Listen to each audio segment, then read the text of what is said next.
Hey guys, welcome back. Today I'm going to be doing a tag video, and I'm pretty much the worst at remembering to do these when I'm actually tagged to do them. So we're going to do one today. This is another palette tag video, and I was tagged by Heather from Love Heatherette. So there are 9 questions, and we're just going to get to it. So if you guys want to see a fun little tag video, then just keep watching. Question number 1 is your first palette, and I'm pretty sure that my first palette was the Urban Decay Naked palette. I don't remember when I bought this, but I'm pretty sure that this was my first palette. And I always talk about how great these palettes are, and I never actually pull it out and use it, so I definitely need to do that. I think every time I do a video and talk about palettes and I mention this palette, I say the same thing, and then I just forget because I'm a palette order. But this was my first palette. I think I bought this before they were did these be like 48? Before they were 54. Like the price before they started going up. I bought it at that time. Question number 2, your most recent palette purchase, and that would be the Lorac Unzipped Mountain palette. I don't really get the point of this, like why it flips. I don't really understand that. But this is the one that I bought. When you put a dark green and a blue and a purple in here, I'm just like, okay, yeah, I need you. And I have no self-control. Question number 3. One you regret missing out on. And I think that would probably just be any palette before I really got into makeup. Like the original Urban Decay Vice palette, or the Anastasia Beverly Hills Amrezy palette, or the Tamana palette. Those look really beautiful, and I think I really would have enjoyed them, but they were around before I was like really into makeup. One that I would say, but is now available, would be the Coloring Queen of Hearts palette. That looks gorgeous. I haven't purchased it yet, but it's permanent now, so I don't have to rush to get it, but that is one that I would have for sure said. But thankfully I can get it now. Question number 4. One that makes you happy to look at. And that is probably this guy. This is the Lorac Beauty and the Beast palette. This is the box. Because I bought this palette 100% intending not to use it and just buying it as a collector's item. Beauty and the Beast is my favorite Disney movie. I refuse to see the remake. I won't. I've mentioned this ad nauseum. I know.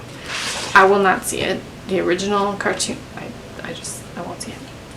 The original is my favorite, but this is beautiful. It looks like a book, and there's like a magnetic closure on it, and it's got the mirror, and you know, the colors are lovely, and then the brush and all that, but there's the little book. I think the packaging of this is beautiful. If I were going to use this all the time, I would say that it is way too bulky, because it is pretty bulky.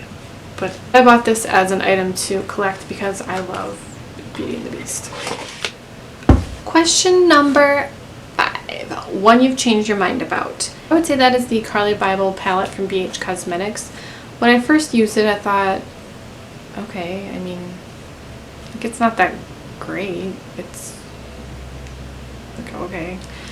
The more I used it, the more I really enjoyed it. So much so that I actually went out and purchased the deluxe version of it, and I gave the original version away to someone. But the mattes in here are really beautiful. The highlighter color, the highlight shades are lovely, and there's a nice range. But even if you're not using them as highlights, you can use them as eyeshadows. The mattes in here are really beautiful. The shimmers are very nice.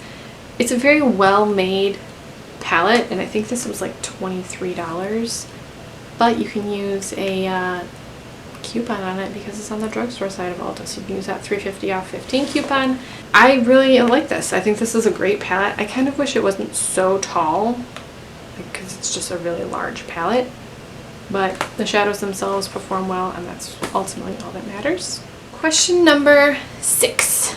I wish I hadn't started doing that. One that surprised you, and I think that would probably be the e.l.f. Mad for Matte 2 palette. I don't know why this would surprise me because I've used lots of e.l.f. products that are very good quality, but these shadows are just really nice to work with. They aren't patchy, they're not powdery, they blend nicely, they build up nicely, and this thing is $10. It's a very good quality palette, especially for the price, not just for the price.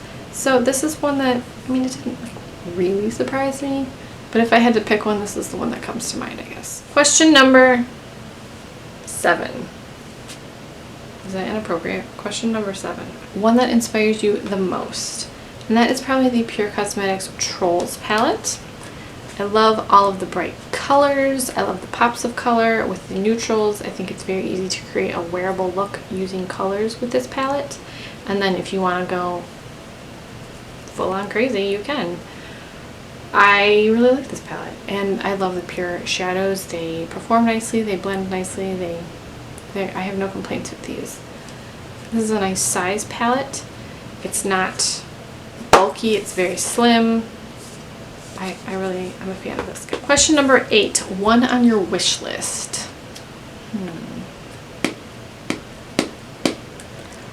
I guess I would probably still say the Color Drain Queen of Hearts palette now that I can purchase it. That one looks lovely. Ultimately on my wish list is any eyeshadow palette that is primarily cool toned. There are lots of warm palettes, and I have several warm palettes. I always complain about them, but I do own them. They are beautiful. But I love cool toned shadows, or like jewel tones, just something a little different. I feel like palettes all kind of look the same right now, and you know, at this point I think the main difference in any sort of palette is how it's laid out.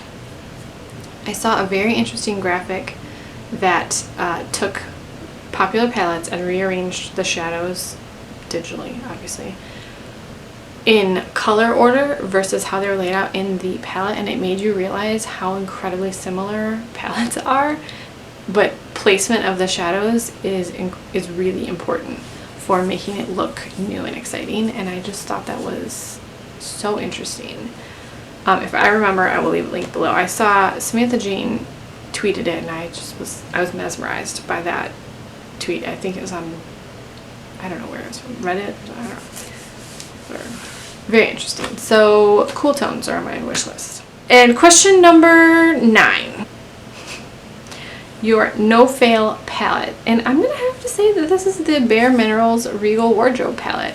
I love this palette. It's got cheek products, so it's perfect for traveling or on the go. And these shadows just, I think you can create a really pretty easy look with these. I like how the shadows perform, and I have zero complaints with this palette. I think this is one that is good to reach for if you're just really bored and don't know what to do. So that is the another palette tag. I hope you guys enjoyed this one. I'll leave the questions like printed out below. If you haven't done this video and you do videos, I tell you to do it. Or if you just want to answer the questions in the comments, go ahead and do that and let me know some of your answers. Hope you guys enjoyed this. Thank you so much for watching. If you are new to my channel, welcome. Please stick around and hit that subscribe button. And if you are subscribed, thank you. You're the real MVP, man. I'll talk to you guys later.